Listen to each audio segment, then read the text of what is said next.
The format this morning is going to be a little different from most distinguished lecture series. We wanted the opportunity to engage in a conversation with our guest and perhaps challenge some of his assumptions. And so we're going to take on a Q&A format where I'll be interviewing him up here. Now initially, we were going to take a position where we weren't going to take questions from the floor, but you were welcome to tweet questions, which I was going to be reading and trying to incorporate into the conversation. But Ruben is a man of the people, and he said coming up here that he wants questions. So we will have a Q&A portion for you all toward the end of this segment. And with that, I'd like to introduce our guest this morning. Ruben Navarrette Jr. is one of the most influential Hispanic voices in the country today. His twice-weekly column, a longtime staple for readers of the Monitor, offers fresh thinking on many of the major issues of the day, especially on thorny questions involving ethnicity and national origin. His column is syndicated worldwide by the Washington Post Writers Group, and he's also a member of the USA Today Board of Contributors. After graduating from Harvard University in 1990, Ruben returned to his native Fresno, California, where he began a freelance writing career in which he wrote for such publications as the Los Angeles Times, the Fresno Bee, the Chicago Tribune, and the Arizona Republic. He later joined the staff of the Arizona Republic before returning to Harvard to earn a master's in public administration from the Kennedy School of Government. He's worked for the Dallas Morning News and the Union Tribune of San Diego. His column has been in syndication since 2001. He's also been a host of public television's Life and Times and has discussed current affairs on CNN, CNBC, Fox News, National Public Radio, and the PBS NewsHour with Jim Laird. He also does some regular commentary for NPR's Morning Edition. Finally, Ruben is an accomplished author. He wrote a book right after graduating from Harvard called A Darker Shade of Crimson, Odyssey of a Harvard Chicago. I'd like to welcome Ruben Navarrette Jr.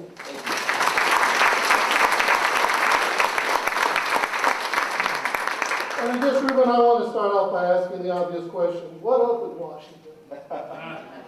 Well, I want to get to that question. First, I want to say thank you for being here, and thank you for inviting me.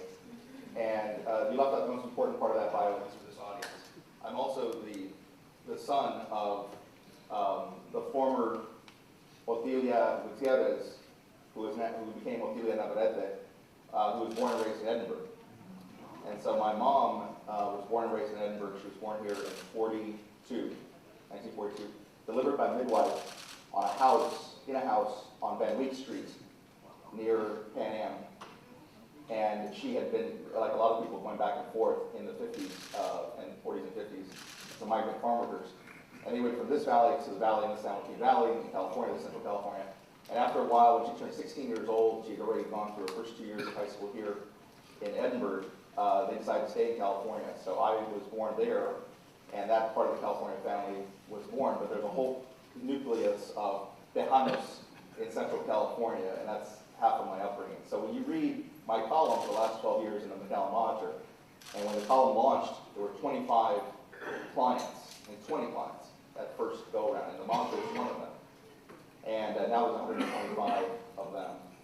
So they were a special paper to me because they were there at the beginning. When you read that common sense, you can claim credit for it. You can say, well, that's that Tejano common sense in there that he got from his mother. So I appreciate that. In terms of Washington, there is an absence of common sense.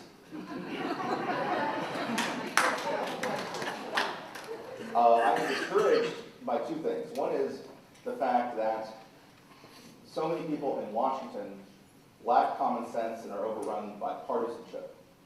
And they only care really about winning the battle of the day and winning the news cycle battle, and not really what's good for the country and not really what's good for the long term. And they've become, I don't know if it was always this way, but they've become very skilled at fooling people into thinking that they're going there to do something for you when they only have one intention, and that is to continue to do things for themselves. Every member of Congress, all 535 of them, you count the 100 who are in the Senate, They all have one goal when they get up in the morning, and that's how do I get reelected? As I explained it yesterday at the talk of Pan Am, I'll say it this way. If you look at people like, and I don't mean to pick on Ruben and Navarrette, as the congressman in this area, but I will. If you look at Pete Gallegos, if you look at any of the members, the 40 members of the Congressional Hispanic Caucus, just to pick on them, and I want to make clear that what I'm about to say about them is true of people in general in Washington. It's true of people, of the congressmen who are black and white, purple, really makes no difference. Those members of Congress get $175,000 a year. They work 175 days a year. They have free medical at Walter Reed, and when they retire, they're going to have a six-figure pension. They get to go to work in this really cool building with a white dome, okay? It's a really cool job. But here's the thing. It's the best they're ever going to do in their life. You're never going to have a member of Congress like Ruben and Navarrette retire from Congress and then go off and split the atom. Write the great American novel and start the next Google. This is really as good as it gets. And so they're going to hold on to this job like grim death. It's true of Republicans who aren't worth a plug nickel. It's true of Democrats who aren't worth a plug nickel. Together, if you get them in a room, they don't have the brain power to light the light bulb. Okay? I work with these people every single day. I know them in close quarters at editorial boards. You know when they come to the editorial board to get an editorial board meeting and get an endorsement? And we sit there and fire off questions. I'm the guy who asks the questions. And there is just not a lot up there, in many cases. And so what they do to survive is they join a gang. Like some young guy growing up in the wrong part of Edinburgh or the wrong part of Fresno, they join a gang.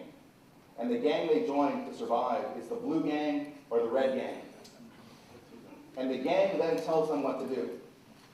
And that's the sad part. You think the congressman works for you, but he really works for the party. And there are times when the party's interests run contrary to your interests, and at those moments he's going to sell you out. So Ruben, how then does the political culture that you're describing permeate our culture here in Main Street America?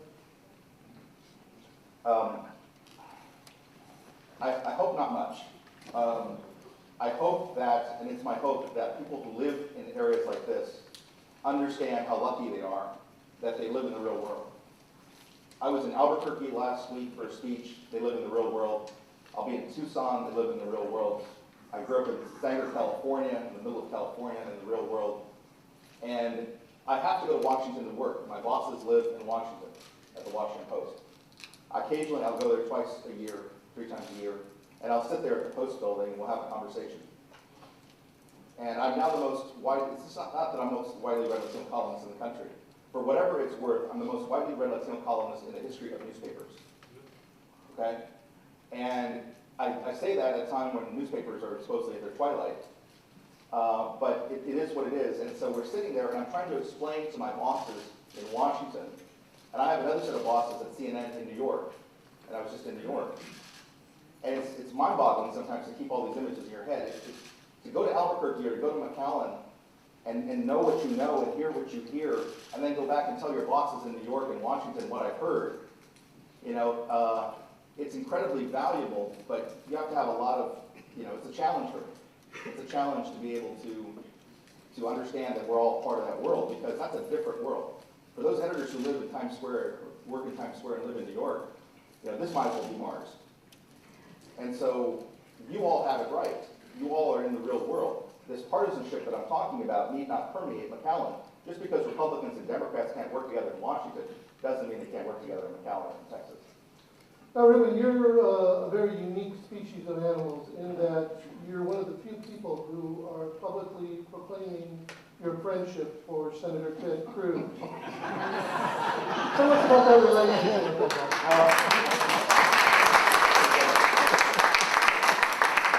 All right, so it only took 3 questions in 6 minutes. Who had that in the pool? I knew when I came here that I was going to get 2 questions. What do you think of the government shutdown? And what about this relationship with Ted Cruz? So I've known Ted for 11 years. I met him in about 2002 when he was, it's fair to say, I'll tweak Ted a little bit here, he was a different Ted Cruz. At that time, he worked for the Bush administration. Ted has always been, in some regards, Ted has always been sort of the Ted you see now. At Princeton, he was full of himself and difficult to work with. At Harvard Law School, he was full of himself and difficult to work with. And when he worked the Bush campaign in 2000, he was full of himself and difficult to work with. So when they all went to Washington, he didn't get a choice job at the White House counsel's office. He got banished to the Federal Trade Commission. But Ted is brilliant in a lot of ways. And he's just the smartest guy in the room, and we certainly see that in the Senate. And he's very bright. Everybody's a lawyer. I'm a lawyer, went to law school, I'm a lawyer. Ted Cruz is a lawyer with a capital L, okay? Ted Cruz spent his 30s arguing 9 cases before the U.S. Supreme Court. 9 cases, lost 5, won 4. There are people who go through their entire career as a lawyer and never argued 1 case. He's argued 9. What does that mean? It means that he is not easily intimidated. I've known lawyers who say they have to go change their underwear after a round of court. Because I think I spoke to somebody, in fact, it may have been Wallace Jefferson, who argued, he said he argued the case, and they'd argue, Scalia would say, blah, blah, blah, blah, blah. And then he'd say, yes, Justice, you're right. And then Breyer would come and say, but you can't say that, what about blah, blah, blah? And he's thinking, how do I make all these people happy? That does not bother Ted. It doesn't fluster Ted. So when he's now in the Senate and they turn up the heat on him in his own party, you're not going to get a rise out of Ted. My relationship with Ted goes back to that time when I knew a lot of people who had worked for the Bush campaign. I was going to Washington with my wife, and they said, you should meet this guy who's just gotten married there to his wife Heidi, and you should talk to him. His name is Ted Cruz. And so we got to talking on the phone. He's a great guy. If you know Ted, come by, have a beer, come by, let's have lunch. So we went to dinner, my wife and me and Heidi and Ted. And he impressed me as a really nice, genuine guy and a smart guy. And then as time goes on, we keep in touch here and there, and I'm watching him, and I saw that he wanted to run for Attorney General. And then you know the story, Kay Bailey didn't retire, and it all got jammed up, and Abbott didn't move on, so he couldn't run. So you had Ted Cruz for Attorney General signs that never got used. And then he was going to run for the Senate, and he ran against Dewhurst, and Dewhurst and the establishment came at him. And Dewhurst, David put up an ad that I found offensive, where he basically implied that anybody named Cruz would be in favor of amnesty for illegal immigrants because his last name is Cruz, which is ironic. And I wrote a column criticizing Dewhurst, shame on you. And then Ted beat Dewhurst, and of all places, people don't believe this part of the story, I was at the Democrat convention in Charlotte, and I left the day early. I left the day after Julian's Castro's speech, and I was there at the invitation of the Castro brothers. And I'm walking down the airport, and here comes Ted Cruz walking off a flight, not to go to the convention, obviously, but coming off a flight and with no jacket and his suit and tie, or shirt and tie. He comes up to me and says, hey, Ruben, how you doing? And I come up and, hey, Ted, I'm so proud of you, Dewhurst race and everything else. And then he went to Washington. The day he was sworn in, he gave me an interview. I did an interview with him that day. He talked about the swearing in. I wrote a column. And since that time, I've written columns who have been critical of Ted Cruz. I've criticized him for a couple of things. One, why I thought he was backtracking on a comment he made about his Republican colleagues being part of the Surrender Caucus. And two, when I thought his views on immigration were particularly boneheaded. What I find interesting about the immigration debate is it has this magical power to take really brilliant people and turn them into idiots. You have really smart people who say and write really dumb things on immigration. In my business, the top of the food chain is George Will, who's been writing a column for 40 years. If you read his column over the years, he's in over 400 newspapers. There are 20 of us at the writers' group. He's at the top of the food pile, the top of the food chain. He's a brilliant guy, but when George writes about Arizona, the Arizona Initiative and the Arizona law, it's just dumb. I mean, the insights are all wrong. It would benefit him if he didn't live in Bethesda, Maryland, but lived in Arizona as I did for a time. And so that's true with Ted as well. And so I criticize Ted when I need to. I want to get back to the immigration issue itself, but I do want you to give us a sense of the political calculus that went into what Ted did recently. And how does he emerge? Stronger, weaker? Stronger. In what way? And that's unconventional thinking. I just listened to 8 really smart people on MSNBC on the Morning Joe show, all who live in Washington, including Bob Woodward, your old pal, at the Post, and they assured me that I'm wrong. None of them know Ted, as long as I have, and they're all talking about issues that don't impact, people like me. But they assure me that Ted has diminished his brand and he's over with. The Tea Party is over with. This is death knell for the Republican Party. But I think that Ted has emerged very strong because there's a sense out there among Republicans and conservatives that the party has left them. And Ted committed a big sin, okay? He went up to his fellow Republicans and said, "Aren't you going to keep your campaign promise? Let me remind you, you hypocritical, lying, disingenuous Republican. You ran for office on the promise to repeal Obamacare. You took people's money on that promise, and you promised to run for office. And as soon as you got there, you joined the club, and all of a sudden, you give speeches that say, well, I hate Obamacare, but I've got to support this, and I can't support a repeal or a shutdown over it." And Ted yelled bullshit on that. And they hate him for it. And what I find very perplexing is any Democrat out there who hates Ted Cruz, and I think they hate him because they fear him. What they fear is watching a debate between Ted Cruz and Hillary Clinton, where he approaches her, he attacks her with the precision of, a chef at Benihana. He would slice and dice their person, their candidate. And so Democrats fear him. But Democrats should be gleeful at the fact that the Republicans are having fits over Ted Cruz.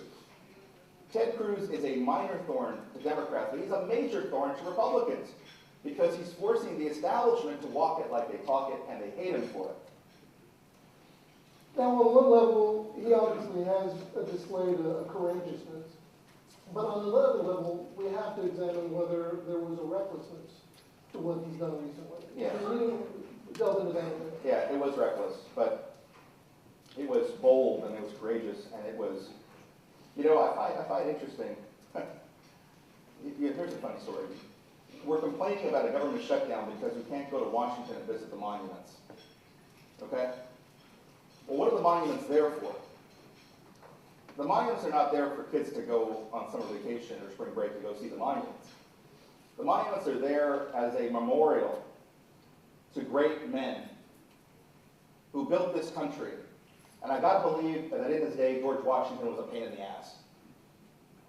And we know Abraham Lincoln was a pain in the ass. And we know that great leaders, we know that FDR, the memorial for FDR, was no picnic. Great leaders, Harry Truman and others, this is the way it used to be. That they went there to Washington to get things done, and they didn't go there to make friends.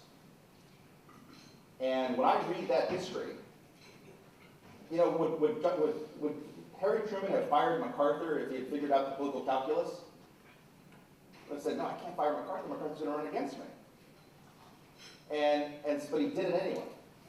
And I think that nowadays, because you're looking at below the lens for everything, you end up with this milquetoast lack of leadership.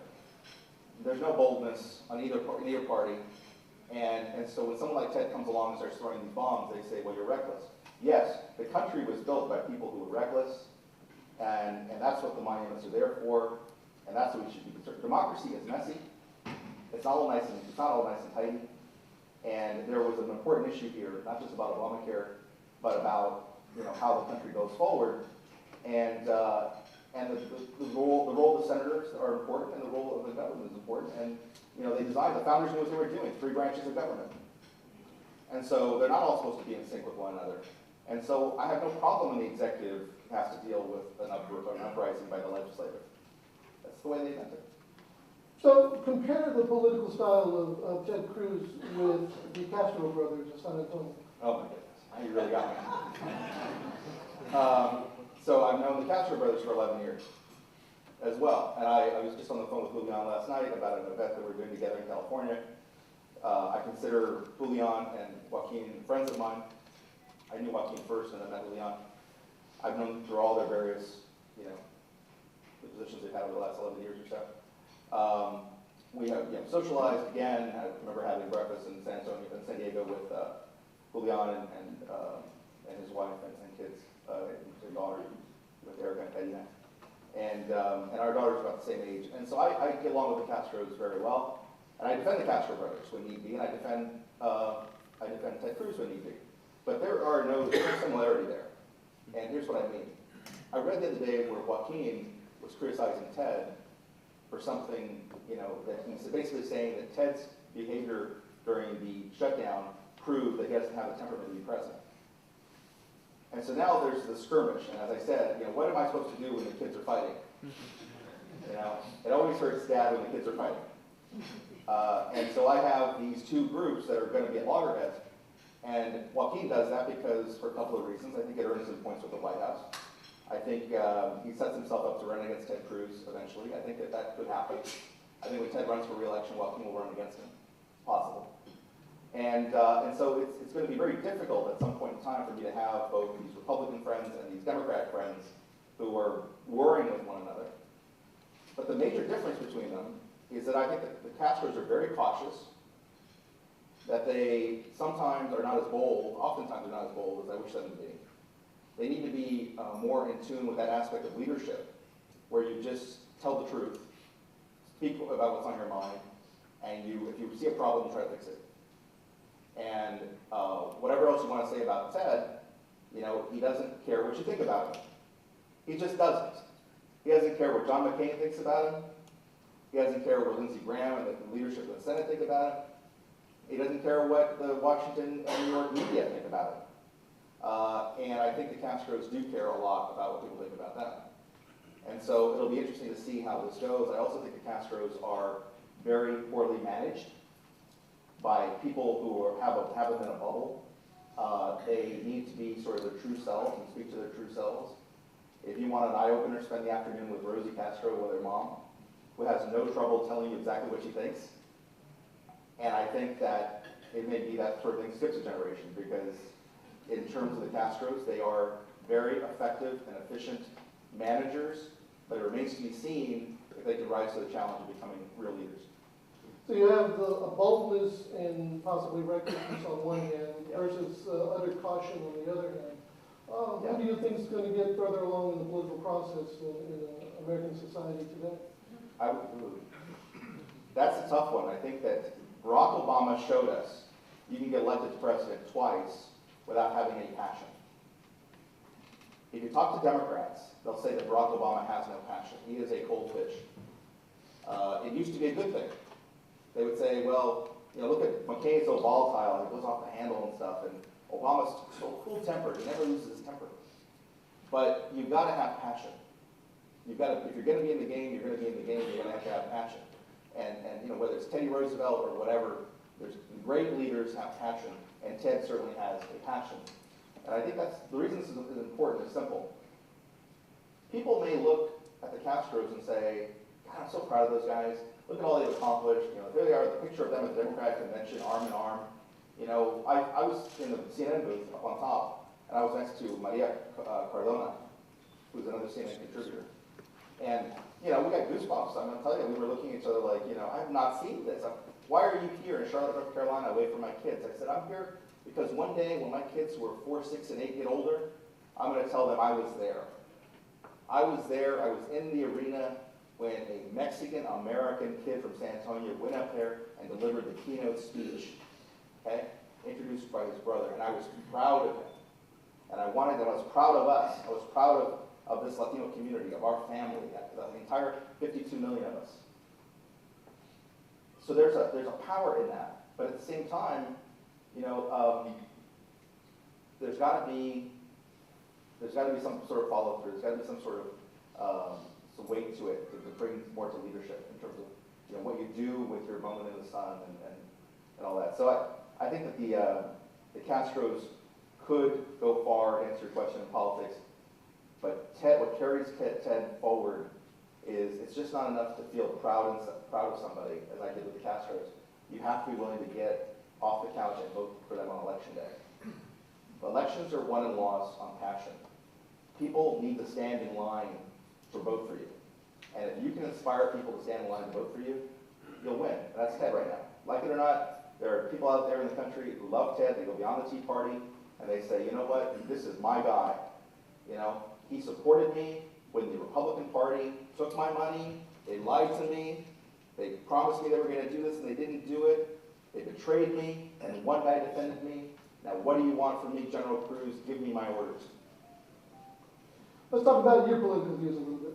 Yeah. I understand that the Rio Grande Valley, in many ways, helped shape those views. Yeah. Can you share a little bit about how that transpired?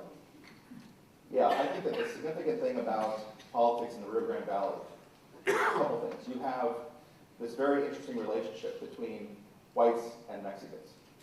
Okay? Mexicans who see themselves as Tejanos, or Mexican, or Hispanic. They don't use typically words like Latino. They don't even maybe attach the hyphen, a Mexican American.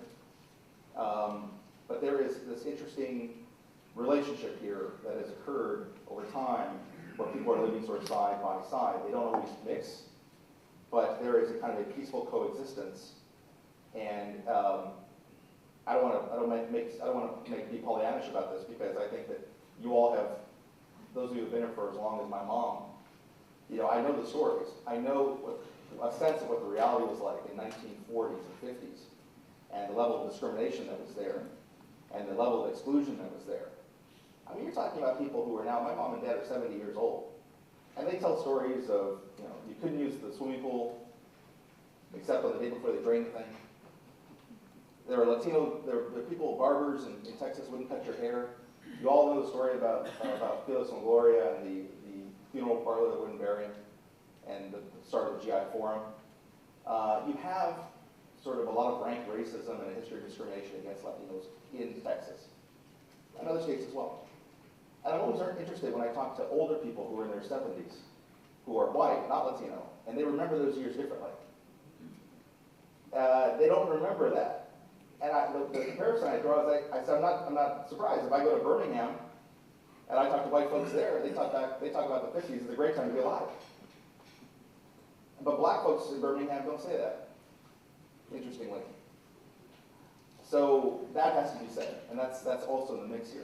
But politically, to Carlos's question, politically, a lot of you are Democrats. As Latinos, they're Democrats, but they're conservative Democrats. And there used to be something in this country called a conservative Democrat. There used to be liberal Republicans. There are no longer. Now every Republican, it seems to me, is very conservative or far conservative, and most Democrats are very liberal. And then I think the group of independents has grown in the middle. But both parties have done a really good job of scaring off conservatives on the left and liberals on the right. But these people here, Latinos, are conservative Democrats, which means that if you have a George W. Bush type come through here, as he did in 94 and 98, he does very well in the ballot. So you have Bush Democrats who actually, they didn't change their registration, they didn't become Republicans. But they were Democrats who voted for Bush. And so I think that's very interesting, and it plays into the politics of it. So it makes it easy for me to call balls and strikes. There are some days that the Republicans get it right, there are some days the Democrats get it right. Oftentimes they both get it wrong. But what I really lament is the fact that there are too many people in my business who write newspaper columns and do television commentary who have chosen sides. They're on the blue team or the red team. I understand why politicians have to be on the blue team or the red team. But when did we start divvying up the journalists? You know, I mean, why do we have journalists who see themselves primarily as Democrats, or journalists who see themselves primarily as Republicans, and nobody sees themselves primarily as a journalist? Ruben, last night you spoke with a group of students at UT Pan American, and you said something very profound in relation to your parents. You said that they grew up inundated with a sense of low expectations. Tell me what that means. Yeah, so when I was trying to get my career started as a writer, and it's never the finished product, you know, it takes a long time. And I was getting knocked around pretty good. And I taught in the public schools of my hometown in Central California as a substitute teacher. And so I would do bus duty, and I would teach, you know, kids at the kindergarten level through junior high, high school.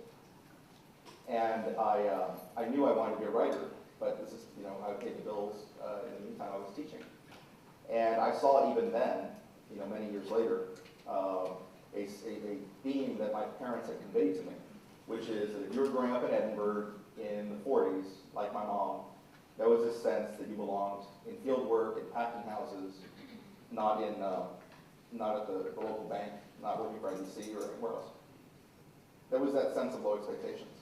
And to really drive the point home, so that there's no subtlety, this was a point that was made to my parents when in Central California, which was very similar to this, in Central California, at Sanger High School, where I attended, and where I graduated in 1985, at the top of my class, and my mom graduated in 1962 in the middle of her class. They had a career day where they took 2 buses out. And this is now, I would put this at about 1959 or so, 1960. And they take 2 buses out to the local community for career day. And one bus, all the white kids. The other bus, all the Mexican kids. And I say Mexican, but you know what I'm talking about. They're Mexican-American kids, right? Mexican-American kids. So the 2 buses go out. The white kids' bus goes to the banks, the drugstores, the local businesses. And they tell them, this is where you belong. This is what you can do when you graduate from high school. The Mexican kids, you know how the story ends. They go to the cannery, to the packing house, and to the field. This is where you belong. This is where you can go. Okay? So again, leaving nothing to subtlety, this is how it went. And so I understand that has always been a part of it, and it's been a part of my upbringing, hearing those stories. And when I said that comment last night about low expectations, I meant that the modern day equivalent of the 2 buses is the sense that there are too many teachers in our public schools that have low expectations of the students they teach. And the teachers have been in the game for a long time because the system of seniority works as such that you reward teachers for seniority, how long you've been there. So there's an incentive to stick around. And if you've been a teacher for 30 years, you're dealing with kids who look a lot different than the kids you started off with 30 years earlier. And they don't look at the kid named Sanchez and say, you know what, you should go work for the Washington Post. They say, you know, there's this opening as a janitor. You should look into that. So is that a cultural affliction that continues to affect Hispanic leaders today? Low expectations? Yes. Yes. I think that we, you know, it's very interesting because, again, you're talking about 52 million Latinos in the country, and you're talking about 70% of them are Mexican or Mexican-American. The mother lode is in the Southwest. If you go to Houston, and you put a pin in a map at Houston, and you put a pin in Seattle, and you draw a line, everything southwest of that line is my sweet spot. Okay? That is my mother lode in terms of all the column topics, all the things that are going on there. That's where Mexican Americans live in this country. And yeah, there are good, interesting stories in Ohio and in Boston and all that stuff, but I'm talking about our area in the Southwest. And in those places, you have a sense of low expectations that go beyond the public schools. They permeate our politics. We don't expect much from our politicians. We have low expectations. They have low expectations of themselves. And now I'm going to say something that is common sense to a lot of us, but it doesn't get said often enough. We have a deep sense of insecurity. We do not like ourselves. Okay? Present company accepted in my case. Because as you can well see, they skipped me in the humility line. I think my brother got 2 doses, I got none. But in any case, we are a humble people. As I wrote in my column, if they had an Olympics, if humility was an Olympic sport, we would show up and win all the medals. And we are taught and raised in our culture to sort of sell ourselves short, to ask for little, to expect little, and to accept little. And it's unfortunate because the world doesn't work that way. You know, when Bob Woodward at the Washington Post looks in the mirror, he sees George Clooney looking back. I mean, the amount of self-love, of self-reverence for the people in my business, Jake Tapper, you know, all these people, they really do think they're the smartest people in the entire world. And I go there with my, you know, I'm supposed to go there with my little sombrero, and my little, come on, burro, come on. And yes, you know, si senor, I'm sorry that I, you know, misspoke. I criticized Barack Obama for deporting 2 million people. I'm sorry. I won't do that again. Come on, donkey. You know, so, and I don't play that game, but I think many of us in our community, we have that sense of humility, and we are just quieter than we need to be. We need to be raising a lot more hell. We need to be pushing both parties to be more responsive.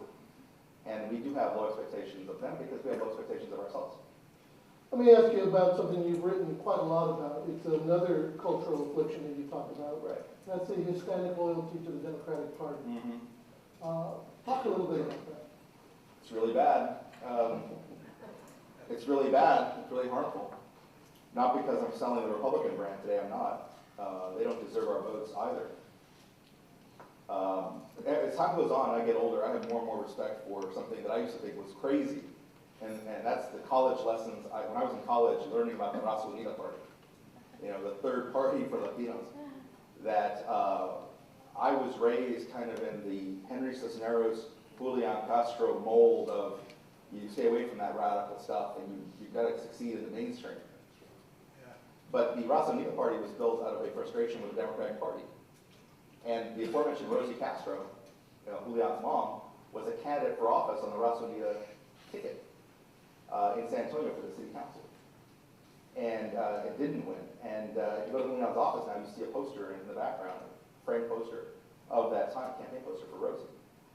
And Julian would argue that there's been a lot of changes in the Democratic Party. They've become much more responsive to us over time. I do not think that's true. I think that they have done everything like they've always done, which is they take care of themselves first. And the goal becomes to fool us to thinking that they have our back. Now, Republicans do that too. What did I say about the Tea Party and Obamacare? The game on the GOP is simple. I got to get to Washington. I'm not going to rock the boat. I'm not going to repeal Obamacare. But I have to fool those idiots back home. Those Tea Party, Republican, conservative voters who don't know no better. And I'm going to tell them that I'm going to go fight Obamacare. They're going to be dumb enough to open up a checkbook and write me a check. So the game becomes not to lie to your opponent, but to lie to your own people, to lie to your own supporters. So you have Republican politicians who lie to Republican voters on a host of issues. And you have Democrat politicians who lie to Democratic voters. And we're the Democratic voters, so they lie to us. And that feeds that kind of that cynicism we're talking about, that we are not being told the truth because the party always sort of takes care of itself. The Democratic Party takes unfair advantage of that. They benefit from the fact that Republicans are so bad on immigration and now on shutdown and other issues, that every time the Republicans implode, the Democrats say, oh, that's great. Now I'll get reelected with even less effort. I can just see my percentage of the Hispanic population grow and grow and grow and grow because I've come forward with my new campaign slogan. I'm a Democrat, vote for me, I'm not a Republican. And there are gente out there for whom that's good enough. And I don't think it should be good enough. You've also written about an interesting paradox in that the Republican Party is a party of business, yes. The Democratic Party is a party of unions, yes. And it sets up an interesting dynamic with the Hispanic electorate. Yes. Yes, so politicians, I know this species very well, as I said earlier. In addition to what I said before about not a lot of brain power, best job they're ever going to have and all that, the other thing you have to know is they only care about two things: votes and money. Okay? And if you've ever been hit up by politicians for money, you know what I'm talking about. The races are very expensive. Average house race, you're going to need about $5 million. You want to be governor of Texas, you're going to need to have ready cash of 30 to 50 million. If you want to run for Senate, you're going to need 30, 50 million. They're going to come in and spend it in the media, the big media buys, and permeate us with these TV commercials we get sick of. That's where the money goes. And so, so they need money all the time. All the time. And it's probably one of the frustrating parts of the job, always dialing for dollars. The other thing they need are votes. So Latinos, we give the votes to the Democratic Party. We give them our votes, but we don't give money. We don't give money. You don't get money, your Theo didn't get money, your Tia didn't get money, your Primos don't get money. We have never contributed to local campaigns. We don't have a Latino PAC, where we give money to the PAC and then they be an out. We don't believe in that. We have better ways to spend our money than to give it to politicos, I guess. There are people who contribute, wealthy individuals who contribute, but I'm talking about as a whole. So the Democratic Party likes our votes, but they got to get their money from somewhere. So they get their money from organized labor. Organized labor and the labor unions contribute tons of money to the Democratic Party. It can be teachers' unions that give money to Democrats that will fight education reform, and God help them against No Child Left Behind, and things like that, do away with those kinds of things. Or it can be, labor unions who are pushing for higher minimum wage, or whatever they're pushing for. So the Democrat is sitting in a sweet spot when he can get the votes of Latinos and the money from labor. Now, the problem occurs when those two groups go at it. And there's an issue out there where those two groups are going at it, and that's immigration. Without getting too deep into that, I want to talk about the Republicans in a second, but that's when the kids start to fight. And when Latinos want immigration reform and unions don't, I don't care what they tell you. I don't care what, Richard Trump got the AFL-CIO, I don't care what letter he signed, what statement he made. Labor unions in this country do not support immigration reform. It's a lie. They're trying to fool Latinos to think otherwise. They've given very little money to that cause. the rank and file doesn't support this. I know because I take trips and give speeches in Ohio and in Michigan, and I would go to Michigan and Ohio, and I'll have some guy stand up in the back of the room and say, I'm a proud member of the unions, my dad was a member of the union, I'm a Democrat, I would never vote Republican. Now, when are we going to get rid of these Mexicans? When are we going to build a wall? So I have met face-to-face racist Democrats who are union members. And I have met, just like I've met racist Republicans who are natives. And so the Democrats have to balance all that out. That's why they don't want to do immigration reform, because who wants to have half of their constituency attacking the other half? It's a civil war in the Democratic Party. Now the Republicans have the same problem. This is great. The Republicans want the votes of natives. Okay? But those crazy white folks out there who are racist, who believe the Mexicans are taking over, you know, they're not giving money either, because they got to have money to buy the white sheets and light the cross. They've got other things to spend money on. Okay? So they're not getting money. So where do business Republicans go get the money? They go to the business community. And the business community wants workers. Why? Because you and me have failed in one major regard. This is what we all come together here. What I'm about to say, indulge me for a second. What I'm about to say does not apply to whites and Latinos and Democrats and Republicans. We're going to speak now as Americans. We have failed in one regard. We have failed in our parenting. We have raised one or two generations of spoiled kids who are entitled, who will not do the jobs that you did when you were a kid, who will not do the jobs that your parents did and your grandparents did. One, because they think they're above those jobs and they're entitled to a soft living. The world owes them a living, as my mom and dad would say. And they also, because they don't have the skills to do those jobs anymore. They don't know how to push a broom. I have seen this. I have seen kids who don't do chores around the house who are 18 years old who can't push a broom. They don't know how to hold it. Because we've been way too soft on our kids. So because we've been soft on our kids, the business community does not have workers to fill those jobs. So they hire Mexicans. And so the Republicans take money from the business community, they take the votes from the nativists. And the one thing the Republicans don't want is to talk about immigration, because then those two people go at it. So I'm just explaining to you why it is we don't do immigration reform in this country. Because for all the nice talk and all the bullshit, neither one of the parties wants to witness and referee a civil war within their ranks. So they keep pushing it down, and fooling people. And the Latinos, oh yeah, if we just vote one more time for Ruben and send it back to Congress, ¿sabes qué? He's going to bring back immigration reform. I'm like, just sit down and eat your tacos, pay your taxes, because you're embarrassing me. I mean, we are a cheap date. We are easily fooled. And both parties fool us. And obviously needs to stop. Another civil war, and that's the civil war that exists between the Mexican immigrants and the Mexican Americans. Okay, these are good questions.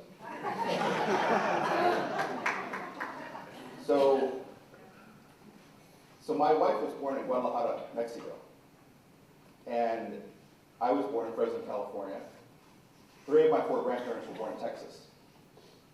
One was born in Yorktown, one was born in El Paso, and one was born in Goliad, my grandparents. One was a Mexican immigrant, my grandfather, my dad's side, from Chihuahua. And he came here as a legal immigrant during the Mexican Revolution, when everybody came legally because there was no way to come illegally.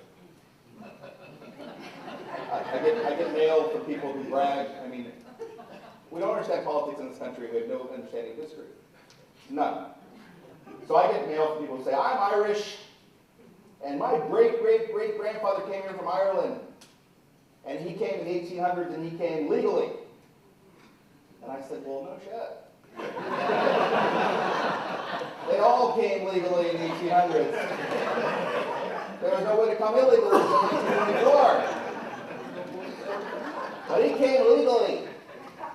Okay, cool, all right. So my grandfather came legally. And so I have those roots. Well, my mother, or my wife, is Mexicana. And the kids were asked the other day, my 4 and 6 and 8-year-old, a girl, boy, girl. And my 8-year-old was asked, what is daddy exactly? How would you describe daddy? Well, daddy is from California. Yeah. He was born in Fresno. Yeah. He's, well, I don't know. And they said, what about mommy? Oh, mommy's Mexican.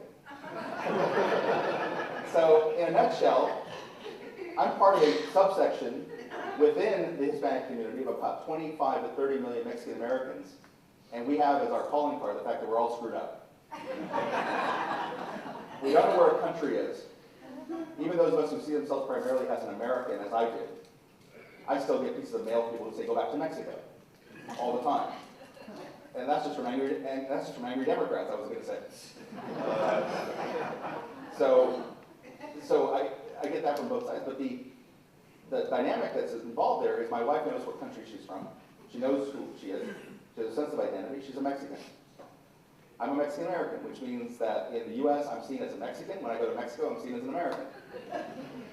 I started speaking both Spanish and English. I speak them both. But, you know, I get to Mexico and I'm insecure about the level of my Spanish.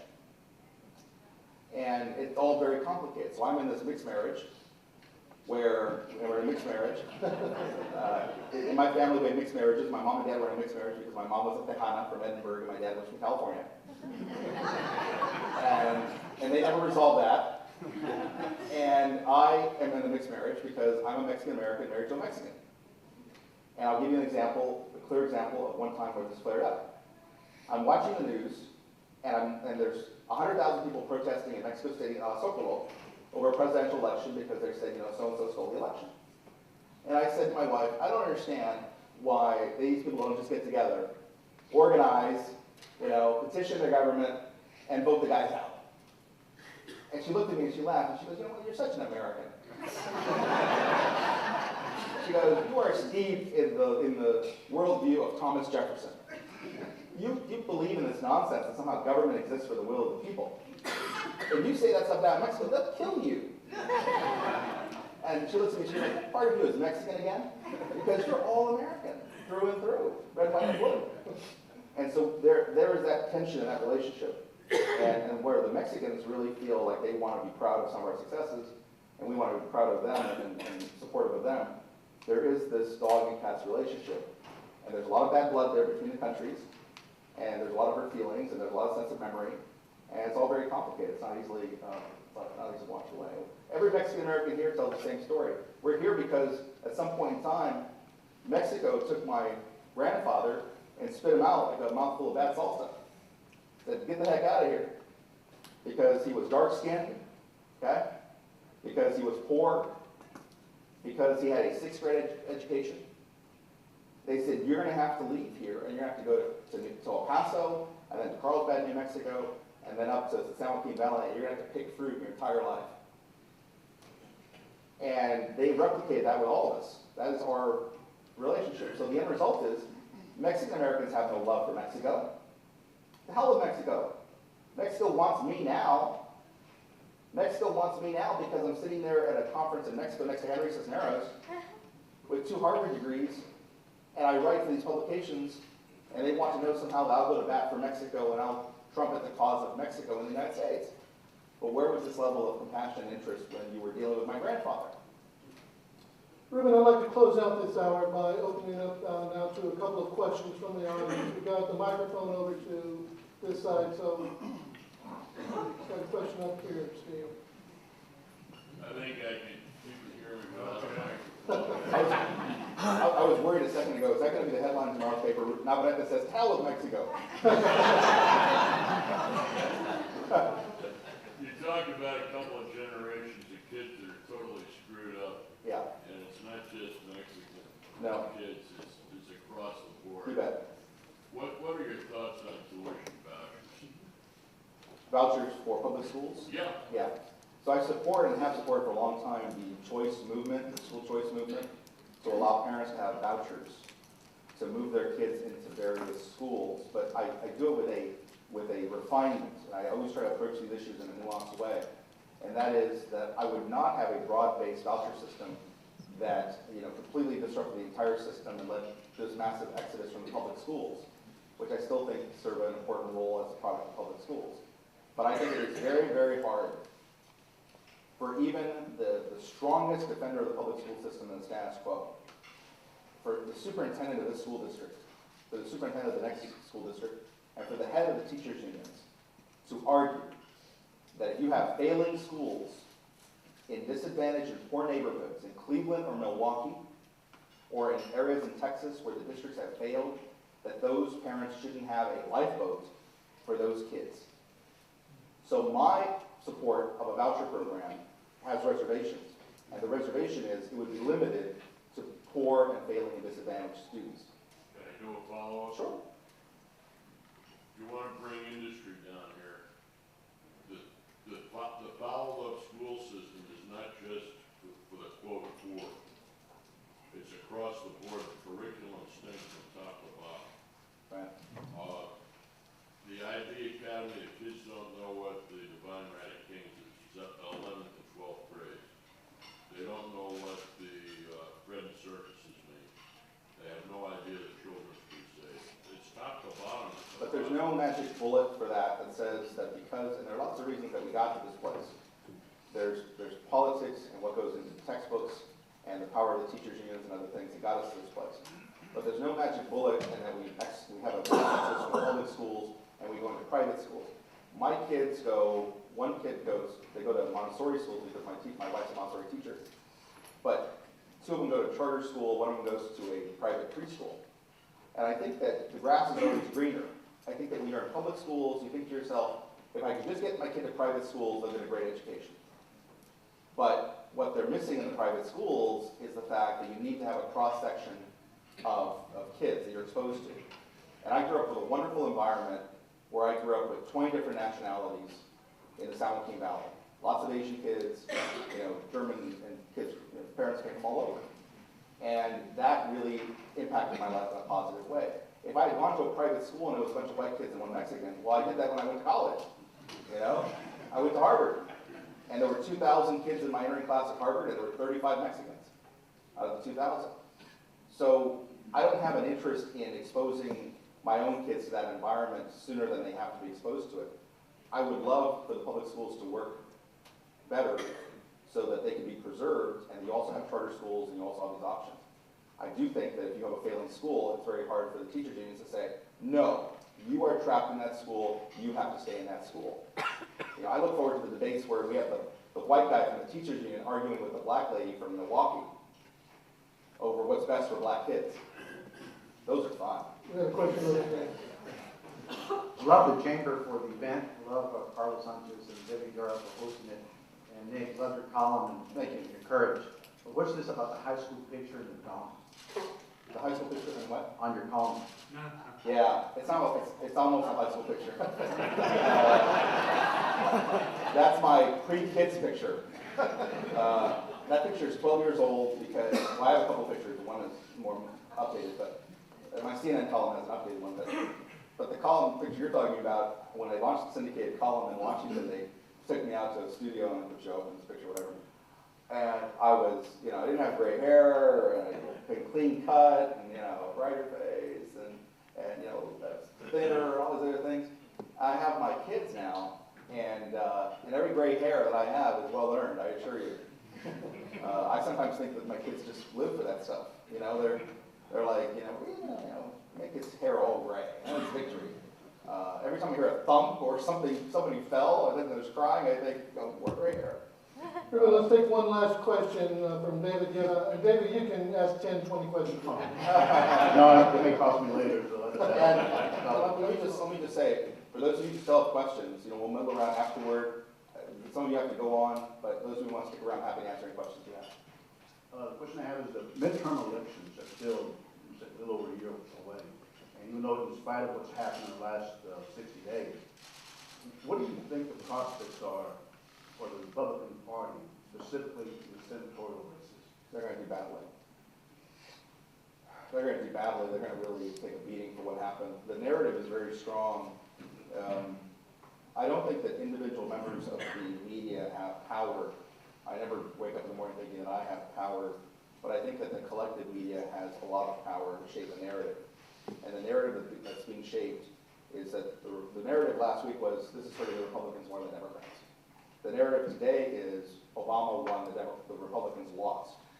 It's a defeat for John Boehner. As I said, Tea Party's done with, they say. Ted Cruz is over with, they say. This is all not true. But they keep saying it often enough. I think the message is going to be to voters that the Republicans can't lead, and it'll be very difficult. I don't think John Boehner keeps his speakership. I think there's a coup brewing right away to oust him. He comes out the big loser in that, and I think that by the time that they limp into 2014, there'll be a sense that the Democrats are going to keep the House, or keep the Senate, and maybe take the House back. And that's not good news, because I think Harry Reid is a loathsome individual. I think Harry Reid is one of the worst people in Washington, and one of the reasons the government's so broken, and particularly on immigration, where he is so incredibly cynical, and he manipulates us, and he lies to us, and he pretends he has our back when he's really working against us. And Chuck Schumer is another one who is very bad, and very bad with us. And this morning on this show I was telling you about, I saw they were talking about immigration, which makes sense because there were 8 white people. So why wouldn't they talk about immigration? And there was not a single Latino there, because there are no Latinos, as you know, who write nationally syndicated columns for the Washington Post. And so there were 8 white people there talking about immigration, and Chris Matthews turns over to Chuck Schumer and praises him for his approach to immigration. And so I'm thinking of writing a column that says that Chris Matthews has vouched for Chuck Schumer. But who vouched for Chris Matthews? So I think that those people, I do not look forward to more Democratic rule in the Senate, but it's going to be very difficult. And I'll just watch Texas, by the way. You live, as you know, in a very interesting state politically. You're going to have a lot of interesting races coming down the way. And I'm very interested to see how we go forward, what happens to Ted and his reelection, and